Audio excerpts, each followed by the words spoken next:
Para a gente entender um gênio como o João Gilberto, a gente tem que ir atrás. Antes da Bossa Nova, antes do mundo sequer sonhar com aquele violão, existia só o Joãozinho. E a história dele começa num lugar bem específico, uma cidadezinha na Bahia. Pensa num lugar com muita poeira, muito calor, música por todo lado e, claro, um escândalo daqueles. Estamos em 1948 em Juazeiro, na Bahia. Imagina só. Uma cidade com seus 10 mil moradores, ali na beira do Rio São Francisco. A vida por lá tinha uma trilha sonora, bem, digamos, peculiar.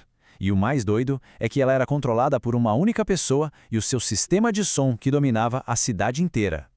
Então pensem na cena. Tem uma música, Naná, do Orlando Silva, que já era um sucesso antigo, lá de 1940. E essa música tocava, sem brincadeira, pelo menos 3 vezes por dia, todo santo dia. E por quê? Não era porque estava na moda, nada disso. Era simplesmente porque o dono do serviço de alto-falante, um tal de Seu Emicles, amava a música.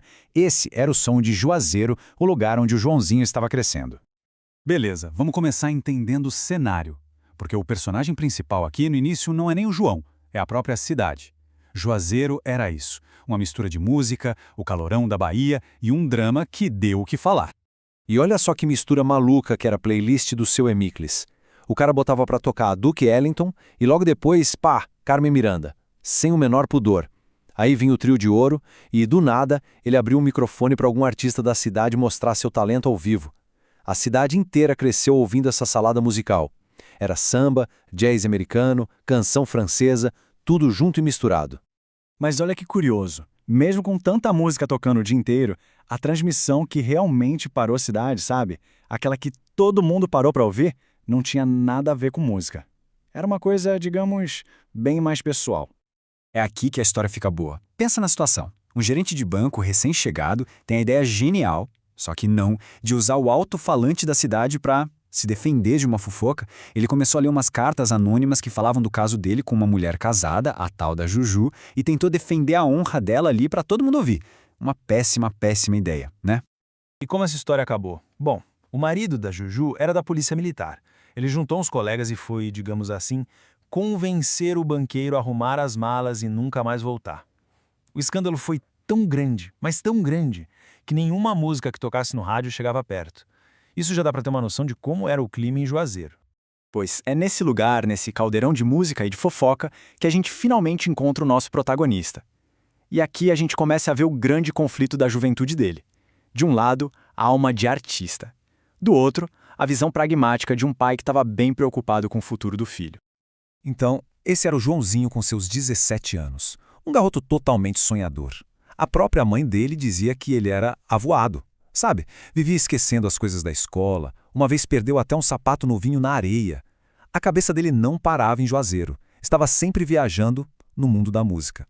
E olha só que contraste gritante. De um lado, o pai, seu Juveniano, um comerciante bem-sucedido, super prático, que valorizava a educação formal e, olha que curioso, até tocava um saxofone por hobby. Do outro lado, o Joãozinho, o sonhador que só tinha olhos para o violão e não estava nem aí para a escola ou para os negócios da família. Era um choque de realidade total dentro de casa. E essa paixão pela música começou bem cedo, viu? Foi mandado para um colégio interno e, em vez de focar no latim, o que ele queria mesmo era montar grupinhos vocais. Aí, com 14 anos, veio o presente que mudou o jogo. Um padrinho deu o primeiro violão para ele. Pronto, aos 15, quando voltou para Juazeiro, a voz dele já tinha mudado, tava um tenorzão prontinho para começar a cantar de verdade.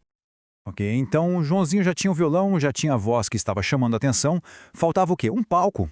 E o primeiro palco dele, acredite se quiser, foi debaixo de uma árvore. O ponte da galera jovem em Juazeiro era um pé de tamarindo gigante bem no meio da praça. Era ali que todo mundo se encontrava. E foi ali, na sombra da árvore, que o Joãozinho montou um quarteto vocal com os amigos. Eles ficavam horas e horas ensaiando, tentando tirar de ouvido os arranjos das músicas que o Seu Emicles montava para tocar. E aí veio a primeira apresentação profissional deles. E que estreia! Foi, para dizer o mínimo, caótica. Eles subiram no palco, começaram a cantar o maior sucesso deles, Malaguinha Salerosa, e do nada o lugar virou uma zona de guerra. Cadeira voando para todo lado, garrafa quebrando, uma briga generalizada, e os 4 lá no palco continuaram cantando. Mas a melhor parte é essa. No dia seguinte, o Joãozinho, na maior calma do mundo, foi até o clube e cobrou o cachê. E pagaram tudo certinho. O cara já era profissional desde cedo. Só que a briga mais difícil que o Joãozinho enfrentou não foi essa, com cadeira voando. A verdadeira batalha era travada dentro de casa. O sonho do seu juveniano era bem claro, bem tradicional. Ele queria um filho doutor. Podia ser médico, advogado, engenheiro, qualquer coisa que desse um diploma. Menos músico. Para ele, ser músico não era a profissão. E aquele violão era o grande vilão, o inimigo número 1 do futuro que ele imaginava com o filho.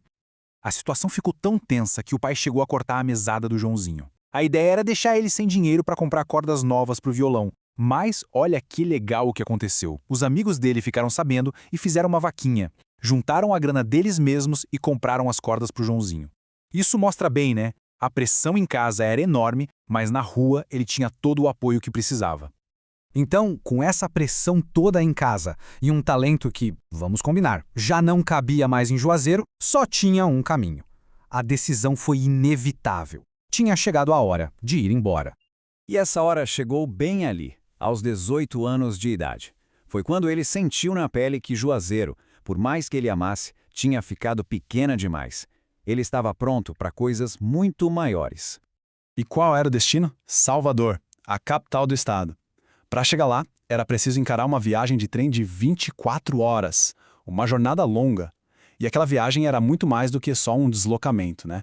Era a passagem do mundo pequeno e conhecido de Juazeiro para o desconhecido, para a promessa da cidade grande, das rádios, das oportunidades. E na despedida, tocando uma das últimas vezes para os amigos debaixo daquele pé de tamarindo, ele soltou a frase que era a cara daquele momento, cheia de ambição e daquele otimismo de quem tem 18 anos e um sonho na mão. Champanhe, mulheres e música, aqui vou eu.